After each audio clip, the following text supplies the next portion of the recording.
तीन बहनों की लालची भाभी। करिश्मा, रेशमा और मनीषा तीन बहनें हैं। उनका एक भाई भी है, मयंक। मयंक अपनी बहनों को बहुत प्यार करता है, लेकिन मयंक की पत्नी सविता इस मामले में मयंक से बिल्कुल ही अलग है। वो अपनी ननदों का जितना बुरा कर सकती है उतना बुरा करती ही रहती है और अपनी ननदों पर हुक्म भी चलाती है। करिश्मा, करिश्मा, तुमने अभी तक नाश्ता नहीं बनाया? तुम्हारे भैया को ऑफिस जाने में देर हो रही है। हाँ भाभी, बस अभी बनाती हूँ। करिश्मा, तुम ये ढीलापन छोड़ दो।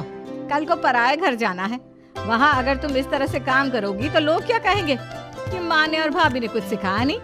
और तुम्हारी दोनों बहनें कहाँ हैं? रेशमा मार्केट गई है और मनीषा सो रही है। क्या? सुबह के 8 बज रहे हैं और ये महारानी अभी भी सो रही है? ये कहते हुए सविता अपनी सास दुर्गा देवी के पास जाती है। माँ जी, देख रही हो अपनी बेटियों के तौर तरीके? क्या हुआ बहू, सुबह सुबह क्या कर दिया मेरी बेटियों ने? अरे एक तो अभी अभी उठकर किचन में गई है, दूसरी सुबह सुबह बाहर चली गई और तीसरी अभी तक सो रही है। क्या करूं मैं इन तीनों का, मैं तो परेशान हो गई हूँ। जा जाकर उठा उसे और रेशमा से मैं बात करती हूँ। सविता सीधा मनीषा के कमरे में जाती है और उससे कहती है, महारानी जल्दी उठो, सूरज सर पर आ गया है। भाभी थोड़ी देर और सोने दो ना, मैं रात को लेट सोई थी। तो क्या ना यूनिट टेस्ट चल रहे हैं। शराफत से उठती है या नहीं, या फिर पानी की भरी बाल्टी डालूं तेरे ऊपर? नहीं भाभी, मुझे बिस्तर में नहीं नाना, उठती हूँ मैं। मनीषा जल्दी से उठकर बाथरूम में चली जाती है। सभी आराम से बैठकर नाश्ता कर रहे होते कि तभी रेशमा बाजार से हाथ में सामान लिए आ जाती है। रेशमा को देखते ही सविता उस पर बरस पड़ती है। लो, आ गई महारानी। ऐसा भी क्या सामान लाना था जो सुबह आंख मलते ही बाजार की तरफ रवाना हो गई? भाभी, कल आप ही तो चीख रही थी कि घर का सारा सामान मुझे ही लाना पड़ता है, घर में किसी को भी किसी काम से कोई लेना देना नहीं है। अब मैं बाजार जाकर सामान ले आई तो आपको इस बात से भी तकलीफ हो रही है? देख रही हो माँ जी, अपनी बेटी की जुबान कैंची से भी तेज चलती है। और मयंक, आप तो कुछ कहेंगे नहीं अपनी लाडली बहन को? रेशमा, अपनी भाभी से ऐसे बात नहीं करते। चलो माफी मांगो। भैया, मैं क्यों माफी मांगू? आप भाभी से बोलिए ना कि हम पर कम हुक्म चलाया करे। हम इस घर की बेटियां हैं और आपकी पत्नी की ननद है, नौकरानी नहीं। लो कर लो बात। इनकी भलाई के लिए कुछ भी बोलो तो इन्हें बुरा लग जाता है। इस घर में यही इज्जत है मेरी। देख लो माँ जी, आपकी बेटी किस लहजे में मुझसे बात कर रही है। सविता वहाँ से चली जाती है। मयंक को बहुत गुस्सा आता है, वो भी वहाँ से चला जाता है। फिर करिश्मा रेशमा को समझाती है। रेशमा, तुम्हें भाभी से माफी मांग लेनी चाहिए थी ना। लेकिन दीदी, मैंने कुछ किया ही नहीं, तो मैं माफी क्यों मांगू?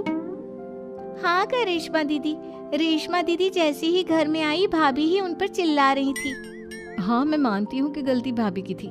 मैं तो इसलिए बोल रही हूँ कि भाभी ने माँ को तो पूरी तरह अपने वश में कर लिया है। वो हमारी बात सुनती ही नहीं। मयंक भैया हमारे लिए हमेशा खड़े रहते हैं, इसलिए उनकी बात का मान तो तुम्हें रखना चाहिए था ना। कोई फायदा नहीं दीदी, कुछ दिनों की बात और है, भाभी उन्हें भी हमारे खिलाफ भड़का देंगी। फिर वो भी माँ की तरह हमारी किसी बात का विश्वास नहीं करेंगे। इसी तरह सविता अपनी तीनों ननदों को किसी न किसी बात पर परेशान करती रहती थी। एक दिन मयंक अपनी तीनों बहनों के लिए गिफ्ट लाया। क्या रेशमा, ये तुम्हारे लिए हार का सेट। रेशमा, तुम्हारे लिए सुंदर सी ड्रेस। और मनीषा, तुम्हें किताबें पसंद है ना, तुम्हारे लिए किताबें लाया हूँ। थैंक यू भैया। थैंक यू भैया। थैंक यू भैया। करिश्मा, तुम्हारा नेकलेस कितना सुंदर है। ये भैया कहाँ से ले आए होंगे? मैंने भैया को 3 दिन पहले फोन पर ये डिजाइन दिखाया था और आज भैया ये ले आए। सविता तो अपनी ननदों के गिफ्ट्स देखकर जल गई और करिश्मा का नेकलेस तो उसे भी बहुत पसंद आया था। अपनी बहनों के लिए कितना अच्छा नेकलेस लेकर आए हैं, मुझे कभी कोई गिफ्ट नहीं दिया। मैं आज ही ये हार चुरा लूंगी। रात में सविता करिश्मा का हार चुरा लेती है और इसी तरह उसे अपनी ननदों की जो भी चीज अच्छी लगती वो उसे मांगती नहीं, बल्कि रात के अंधेरे में चुरा लेती। इसी तरह दिन बीतते गए और सविता ने मयंक के दिल में भी उसकी बहनों के लिए नफरत पैदा कर दी। एक दिन मयंक ने करिश्मा और रेशमा के लिए रिश्ता देखा और ये बात उसने घर में सबको बताई। माँ, करिश्मा और रेशमा के लिए बहुत अच्छा रिश्ता आया है। वो लोग कल इन्हें देखने आ रहे हैं। आप और सविता मिलकर सारी तैयारी कर लेना।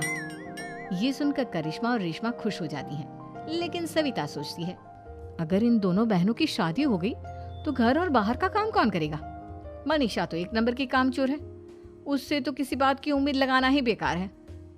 मुझे इस शादी को रोकना होगा। अगले दिन सभी लड़के वालों के स्वागत की तैयारी करने में लगे होते हैं। तभी मयंक अपनी बहनों से आकर कहता है, तैयार हो गई तुम दोनों? देखो दोनों लड़के बहुत अच्छे हैं, मैं कोई कसर नहीं छोड़ना चाहता, इसलिए तुम उनके सामने अच्छे से बिहेव करना और अपनी भाभी से लड़ने मत लग जाना। करिश्मा, तुम वो नेकलेस पहन लो ना जो मैं तुम्हारे लिए लाया था। भैया मैं बहुत देर से वो नेकलेस ढूंढ रही हूँ, लेकिन मुझे मिल ही नहीं रहा। क्या तुमने नेकलेस खो दिया? तुम्हें पता भी है वो कितना महंगा था? तुम कोई काम ढंग से नहीं कर सकती। मयंक गुस्से में वहां से चला जाता है। थोड़ी देर बाद लड़के वाले भी आ जाते हैं। वो दोनों बहनों को पसंद कर लेते हैं और रिश्ता पक्का हो जाता है। लेकिन सविता के दिमाग में तो कुछ और ही खिचड़ी पक रही थी। वो पंडित जी के पास करिश्मा की कुंडली लेकर जाती है और उन्हें पैसे देकर करिश्मा की कुंडली बदलवा देती है। जब लड़के वालों के पास करिश्मा की कुंडली जाती है तो वो दुर्गा को फोन करते हैं। बहन जी, हमने करिश्मा की कुंडली अपने पंडित जी को दिखाई थी। आपकी बेटी की कुंडली नहीं बल्कि दोषों का पिटारा है। देखिए, मैं और मेरे पति इन सब बातों में बहुत विश्वास करते हैं, इसलिए हम आपकी बेटी से अपने बेटे की शादी नहीं करा सकते। इस तरह करिश्मा का रिश्ता टूट जाता है और सभी घर वालों को बहुत दुख होता है। अब कविता सोचती है, चलो करिश्मा का तो रिश्ता टूट गया, अब रेशमा का भी रिश्ता तोड़ना है। क्या करूं? अब सविता आवाज बदलकर किसी अननोन नंबर से रेशमा के होने वाले ससुराल में फोन करती है।